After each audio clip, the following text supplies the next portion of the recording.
arrête les réseaux sociaux, s'il vous plaît. Sa dernière série de tweets sur le consentement, j'ai bien failli tomber de ma chaise. Allez, on va lire ça ensemble. Tweet risqué. La traque au consentement éteint le désir des femmes.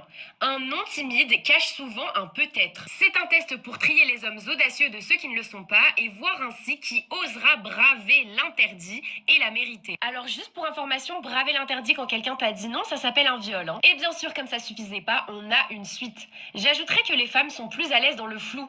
Peu d'entre elles ont le cran d'exprimer de manière claire leurs désirs. Les pousser continuellement à affirmer si elles sont consentantes les refroidit instantanément. Elles attendent que vous preniez les rênes et après le pompon sur la Garonne, elle vient nous dire qu'il ne faut pas forcer les femmes. C'est littéralement ce que tu viens de recommander en fait. Je sais pas si vous vous rendez compte à quel point c'est grave de tweeter ce genre de choses, surtout qu'elle est suivie en majorité par des hommes. Je rappelle quand même qu'en France, chaque année, 94 000 femmes sont victimes de tentatives de viol ou de viol. C'est clairement pas avec ce genre de discours que les choses risquent de changer. Je reconnais que je ne m'attendais pas à ce qu'on doive rappeler les bases du consentement en 2024, mais du coup, on répète, si ce n'est pas oui, c'est non. Si c'est peut-être, c'est non. Si c'est je ne suis pas sûre, je ne sais pas, c'est non. Quand il y a le moindre doute, c'est un non. Est-ce que quelqu'un veut bien se sacrifier